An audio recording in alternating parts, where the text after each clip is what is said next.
Sim. Que é Comunicação Midiática e Educação na Cybercultura, do Antônio Magnoni, e Cyberespaço e Educação, Navegando na Construção da Inteligência Coletiva, da Edna Brennan, certo? Certo. Então, nesses textos, né, a gente viu um pouquinho do que é o cyberespaço, né, que vai além, né, de estar ali na web, é compartilhar, é produzir, é estar mesmo fisicamente, né, não é mais só, a gente não está mais só como observadora, a gente participa ativamente desse espaço na internet.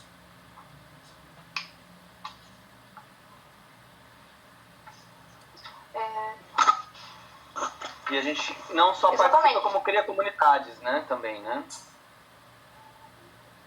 Isso, e cria páginas que também dá para alimentar com os conteúdos e vários recursos colaborativos também.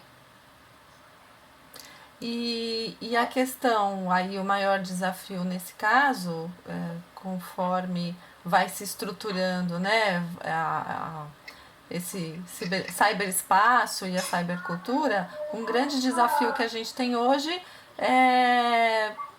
falando na educação, seria a metodologia ou o trabalho dos professores com essa tecnologia, né?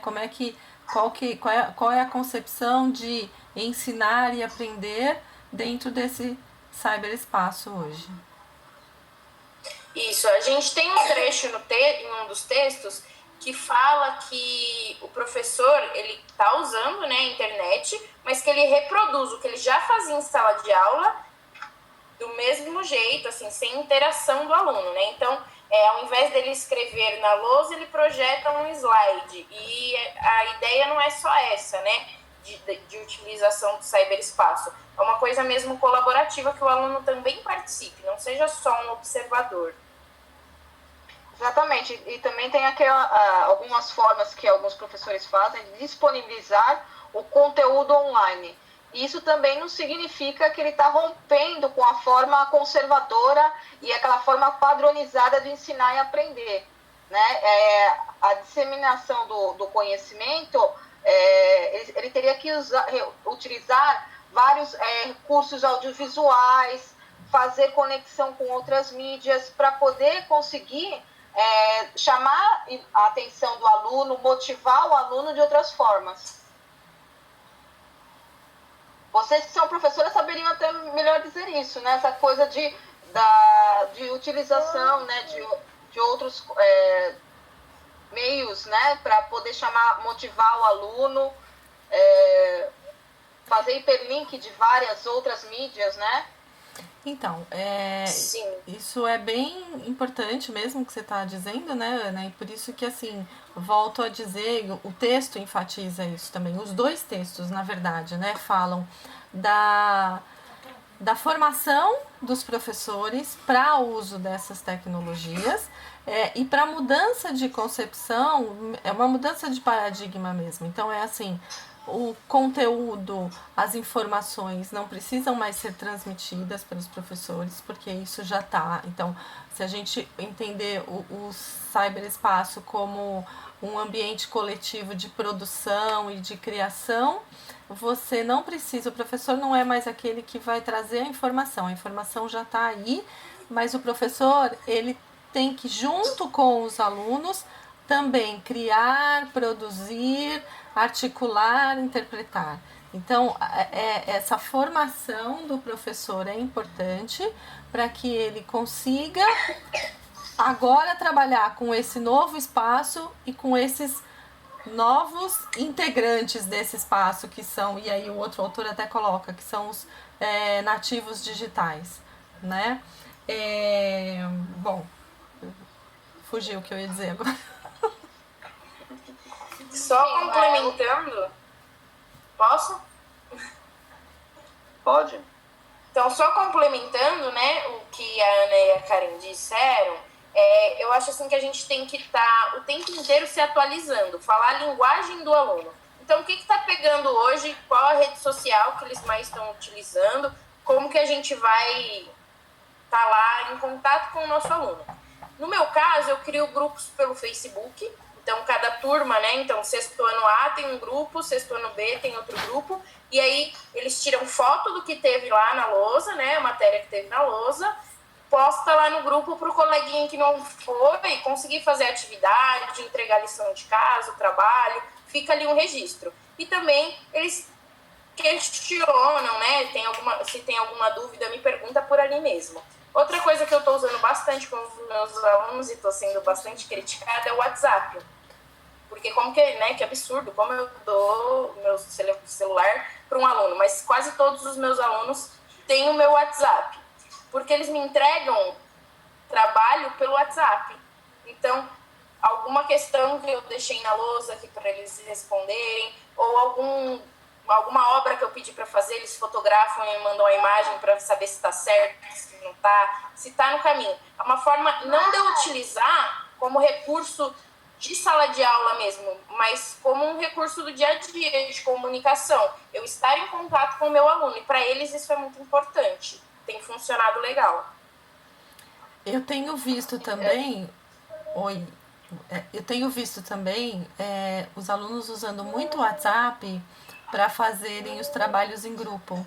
Então, também, né, os trabalhos em grupo, eles são presenciais, lá, eles estão juntos quando eles estão na escola.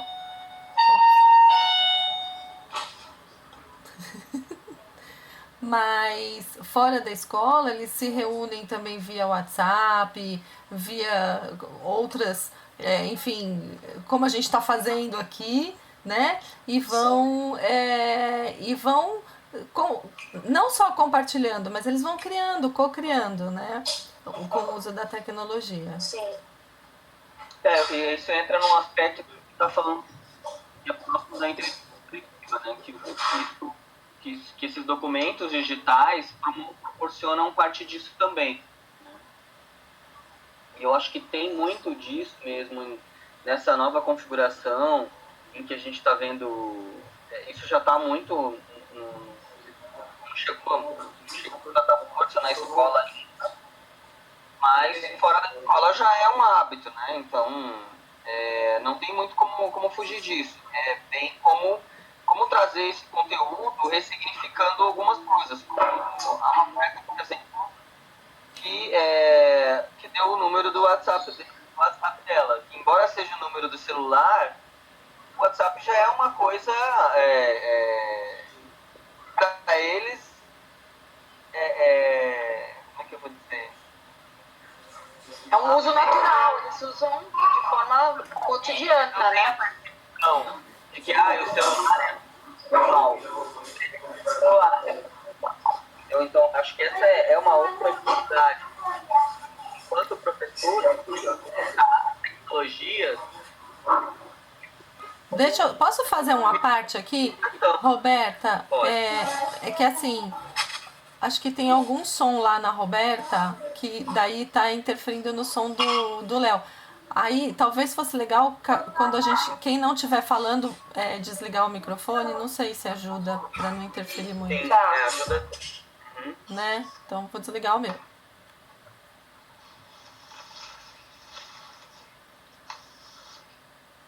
Mas eu já terminei de falar.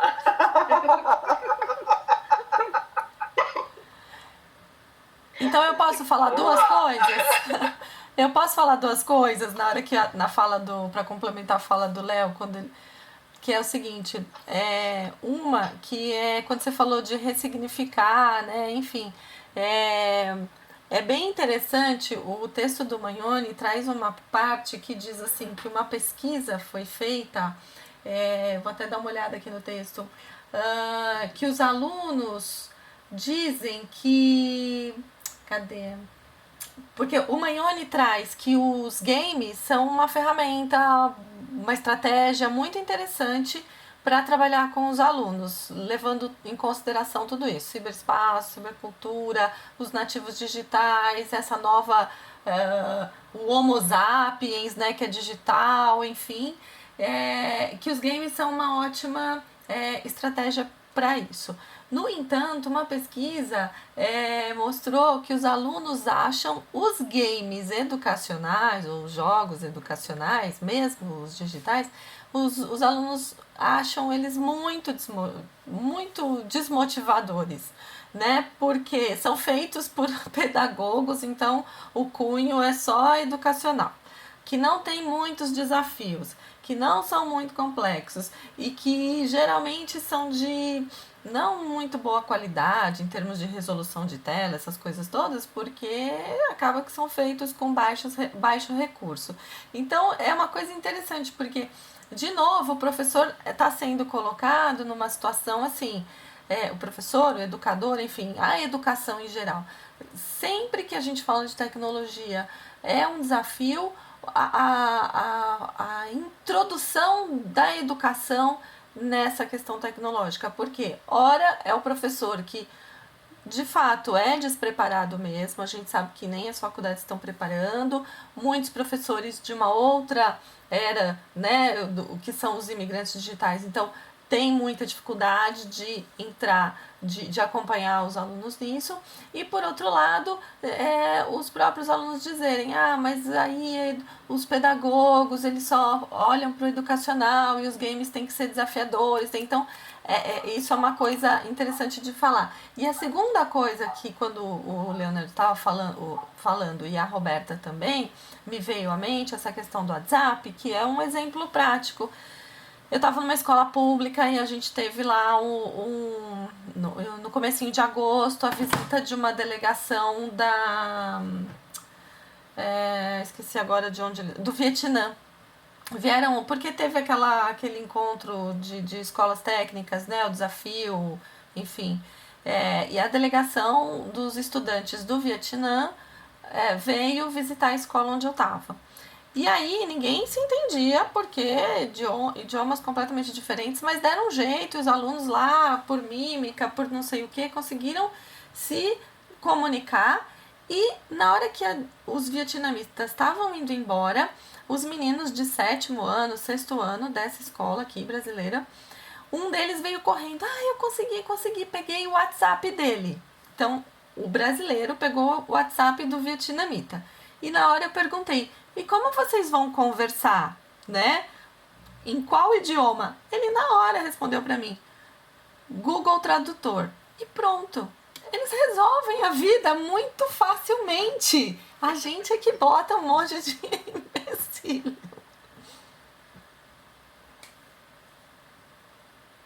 Ou seja, um recurso tecnológico que já está disponível, né?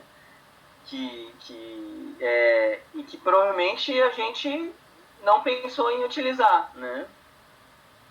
E eu acho que esse é um dos problemas, né? Tanto na criação de novas tecnologias, quanto nessa questão da adaptação, né? Eu acho que é difícil também para o professor esse processo de atualização, até porque isso tem andado numa velocidade muito maior do que... E também não tem nenhuma regulamentação. Não digo só regulamentação, porque eu acho que só regulamentação também não funciona. Mas eu acho que não tem um esforço conjunto, né, para poder se criar para poder se pensar ferramentas, né? Eu acho que isso dificulta bastante esse processo. A gente tem talvez algumas coisas isoladas, algumas coisas... a gente tem algumas empresas menores, como as startups, entrando no mercado de educação para tentar criar ferramentas e tecnologias para melhorar esse cenário, mas ainda assim eles também estão distantes da sala de aula. Então eu vejo isso como todo mundo quer entrar na educação, mas tem pouca conversa, né, entre as partes, né? E a própria Roberta, quando ela coloca que ela usa até o WhatsApp, os alunos enviam os trabalhos para ela por WhatsApp, eu imagino que a Roberta seja uma professora fora da curva, né? Porque, em geral, os professores ainda estão discutindo se pode usar ou não o celular na sala de aula. E geralmente eles optam por não usar. Então, assim, professores como a Roberta... Sobre isso, na minha escola também é proibido o uso de celular. Eu tive que fazer um termo por escrito, né, para poder utilizar o celular em sala de aula. Os pais criticam, a direção critica, mas os alunos adoram. É o que eles querem. Então, eu acho que eu tenho que ir pelo caminho do que os meus alunos querem. Senão, também minha aula não vai funcionar. Eu acredito nisso, pelo menos. E porque também, assim, não é só porque eles querem que você faz, mas é porque você vê um sentido pedagógico, inclusive, nisso, não é? Por isso que eu falo, Roberta, é assim, são poucos professores ainda que estão olhando para esses dispositivos todos com outro olhar, né? Então, assim, enquanto tem gente ainda discutindo, porque eu acompanho isso, eu vejo em reunião pedagógica os professores discutindo. Ah, pode ou não pode usar o celular em sala de aula? Ninguém discute assim, que uso faremos do celular, mas se pode ou não. E aí esvazia tudo e todo mundo define que, pronto, é proibido usar o celular e acabou.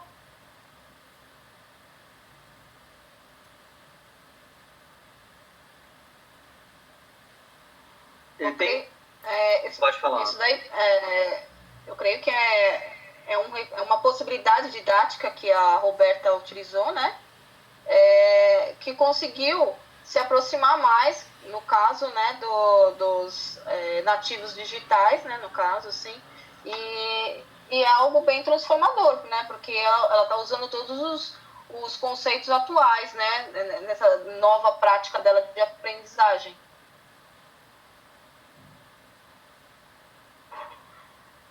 Eu particularmente acho que o que falta é um pouco de empatia por parte nessa questão de uso e acesso à tecnologia dentro da própria sala de aula, né?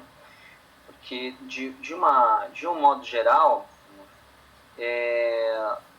o que a gente percebe, eu acho que a Roberta está muito bem posicionada nesse aspecto, um interesse maior é fazer com que o aluno aprenda, né? Ou que o aluno tenha interações baseadas com esse conhecimento. Né? Então, quanto mais empatia a gente tiver em relação ao aluno, a ponto de, sim, construir uma educação voltada para aquilo que é próximo do aluno, eu acho que tem muito mais chance. É por isso, Roberta, que os pais não gostam, os professores também não, mas os alunos adoram. Porque o teu olhar está no lugar certo. Você tem muita informação e está buscando meios de fazer isso acontecer. E você está usando os meios que são mais próximos de quem efetivamente são as pessoas que estão, vamos dizer assim, usando esse serviço, que no caso é os alunos.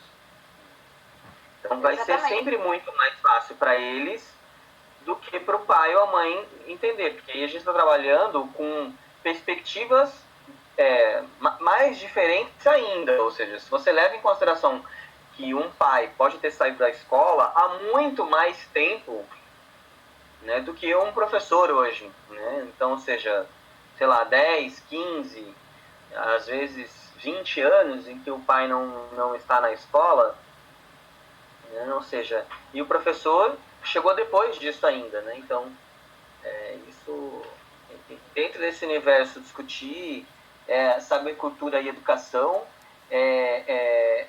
sem olhar o aluno, é uma coisa muito complexa para mim, né? Levando em conta tudo que já está aí, né? E tudo que já acontece. E ela faz exatamente isso. Ela mapeia, diante de tantas informações que existem, ela faz um mapeamento para poder orientar os alunos a forma de essa utilização dessas informações que são colocadas em diversas mídias, né?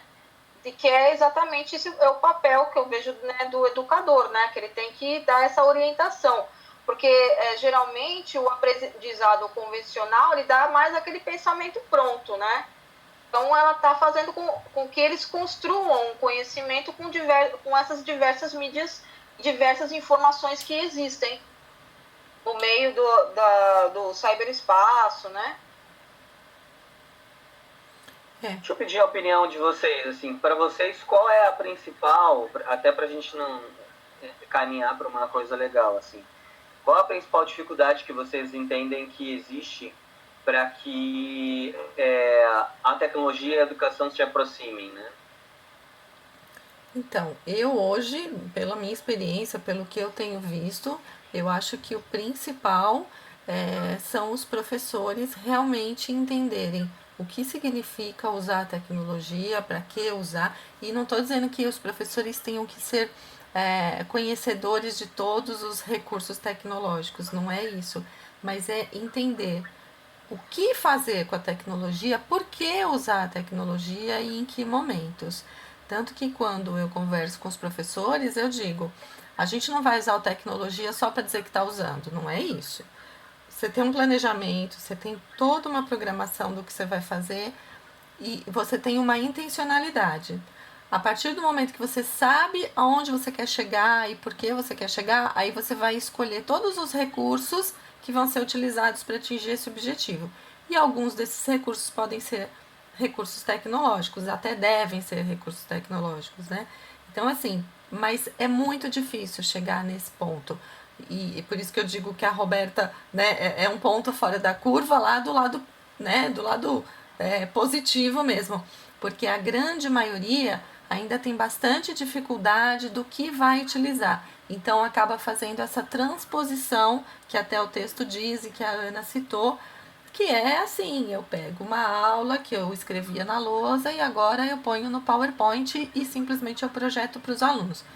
E aí o professor está achando que está já usando a tecnologia. Ele está usando uma tecnologia, mas ele não está mudando a forma de trabalhar com esses alunos. E é isso que precisa ficar cada vez mais claro. Não adianta pegar um computador ou pegar um PowerPoint. Tem que mudar as estratégias, mudar o jeito de trabalhar com esses alunos e entender que agora esses alunos, eles não são só recebedores de informação, eles são co-criadores. E o professor vai ser o articulador disso tudo. Por isso que eu digo que é a parte mais difícil. Os professores não conseguem ainda se libertar disso. Eu estou falando de um modo geral, claro que tem exceções, mas os professores ainda não conseguem se libertar dessa coisa assim, sou eu que preparo a minha aula e pronto.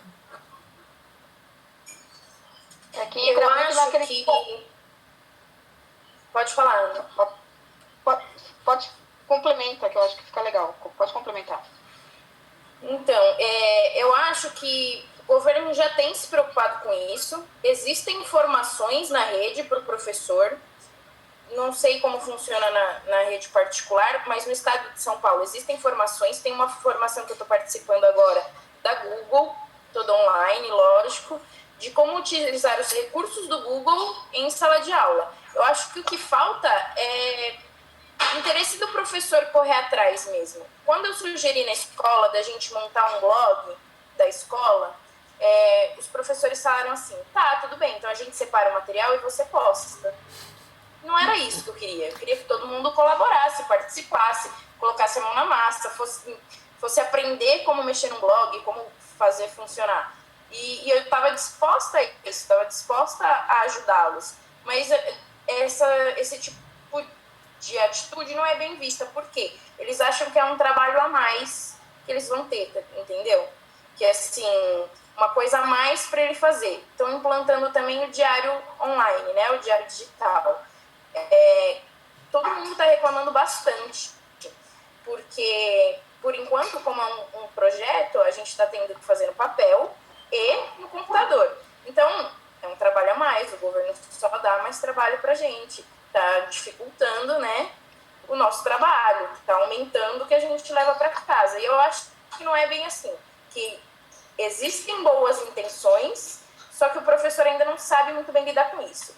Eu acredito que só vai mudar de verdade, efetivamente, quando vier uma nova geração de professores, assim como eu, assim, um pessoal mais novo, mais ligado nessa coisa de tecnologia mesmo.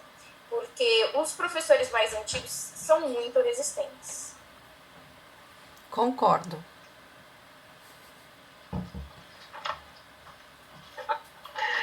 Gente do céu, imagina a gente ter que... Mas aí a gente, de uma certa forma, Eu entendo, até concordo que esse é o caminho mais fácil, mas ao mesmo tempo eu falo, poxa, mas eu vou perder as outras coisas que essas pessoas têm, né? Essas pessoas que, ok, não querem a tecnologia ou não são tão aptas para a tecnologia ainda. Eu acho que, claro, você tem que querer, né? Se você não quiser, não vai acontecer nunca.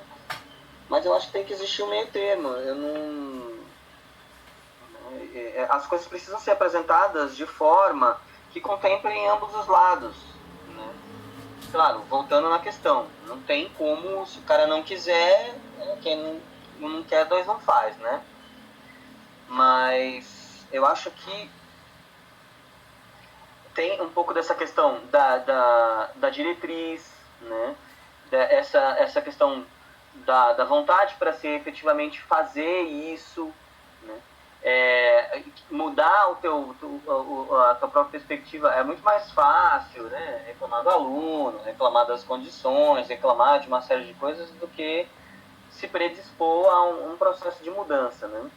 Mas aí a minha questão é como esse processo de mudança está sendo apresentado. Eu acho que tem um negócio desse também, sabe? Tipo assim, olha, os alunos são do outro mundo, você tem que mudar. Isso não é um caminho fácil nem para o aluno, professor, porque ele não vai querer mudar, né? Ele precisa enxergar outras formas de fazer sem que ele perca aquilo que ele já construiu, né? E eu acho que nesse momento tem muito pouco para se olhar pelos dois lados, assim, né? Então eu acho que isso tem dificultado bastante também. Seria aquele pensamento do professor que é pré-existente, aquela coisa que é da época industrial, né? Um pensamento mais fragmentação, de hierarquização, né? E separa todas essas informações em partes, né? Eles acabam perdendo no meio de tudo isso aquela consciência do processo, né? O aluno acaba não entendendo o processo das coisas. E no caso, por exemplo, do design, né, que é a minha área, o que seria legal nessa aplicação seria a aplicação de um design thinking, fazer os alunos entender, acharem a resposta, acharem a solução. Seria uma forma criativa, uma forma eles verem resposta, né? Achar eles soluções diferenciadas. O grupo acharia uma solução diferente para algum problema em questão, né? Eu acho que seria fantástico. Então. Porque seria uma forma até de imersão mesmo, porque o professor faria aquele papel de orientação, né? E eles, cada um acharia a resposta por si só, né? Então, a minha opinião eu é acho que assim... Pode falar. Pode falar, Léo. Então, a minha opinião é que a gente vai precisar de um terceiro agente para ajudar a mudar a escola. Porque a gente está numa guerra de dois lados, né? O aluno, que efetivamente Ô, Leonard, funcionar melhor, precisa de um terceiro agente. O Estado de São Paulo disponibilizou no site dele inscrições para startups, né? Recentemente, fechou essa semana. E eu achei fantástico, assim, de trazer mesmo a coisa do empreendedorismo, porque eles perceberam que só o educador não está funcionando, não está dando conta. Então, já fizeram essa chamada de um pessoal que vai pensar diferente, né? Mas junto com as pessoas da educação. Eu achei interessante. Esse encontro acontece mês que vem, em novembro. Acho que vale a pena ficar ligado. É isso mesmo. E, assim, eu achei sensacional também. Só voltando um pouquinho, eu não acho que todos os professores sejam resistentes. Eu acho que a gente tem de tudo, né? Mas a gente tem até aqueles que não querem mesmo, mas tem aqueles que até acham que precisam trabalhar, usar tecnologia, se aproximar do aluno em relação a isso, mas não sabem como fazer. Tem muita dificuldade, porque não faz parte do mundo deles mesmo. Então, a gente tem de tudo um pouco. E quando a gente junta tudo isso numa escola, o desconhecimento, a resistência ou até a boa vontade, fica mesmo que, às vezes, até alguns grupos se debatendo, né? Um exemplo que eu tenho foi de uma diretora que, de repente, assim, ela mal sabe usar e-mail, assim, tem muita dificuldade mesmo, mal sabe usar e-mail, planilha em Excel, nem pensar. E, de repente, ela chegou e falou assim, eu vou colocar essa escola pro mundo. Então, eu já falei com a professora tal, que tem um pouquinho mais de familiaridade, ela vai me ajudar. Vou fazer um blog da escola e vou fazer o Facebook da escola. Aí eu falei pra ela, por que os dois? Né? Porque assim, nunca fez nada. Ninguém sabe lá muito bem mexer com as coisas. E de repente já vai botar logo duas coisas no ar, assim. Qual é o material para isso? Quem vai alimentar? Como vai... né? Então eu fui fazendo essas perguntas para ela. E aí até que ela chegou à conclusão que realmente talvez nesse momento fosse melhor ela começar com o Facebook, né? O Facebook é de mais fácil acesso hoje para todo mundo, os próprios alunos, os compartilhamentos, cada professor vai lá e posta, né, o seu, em vez de um blog que talvez, que o blog ela estava pensando em ter uma pessoa que fosse alimentar o blog, mais ou menos que nem você falou, né, Roberta? E aí ia ficar na mão de uma professora que em determinado momento ia ficar ou sobrecarregada ou sendo a chata, porque todo mundo vai olhar para ela e vai falar, tenho que dar coisa para ela postar no blog, né? E aí eu fui conversando, ela chegou, então vamos fazer primeiro o Facebook, vamos fazer essa experiência com o Facebook. Então até isso, né? Precisa dessa, talvez esse terceiro elemento que você está dizendo, ou muita reflexão, muita conversa, muito mais conhecimento e informação para fazer as coisas acontecerem, né? Mas por puro desconhecimento em alguns casos, não só por falta de vontade.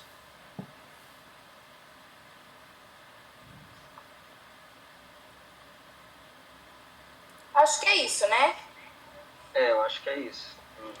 Acho que sim, pessoal. Deu pra gente bater um papo aqui.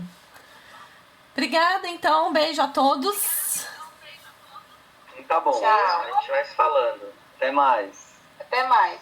Até mais. Tchau, tchau.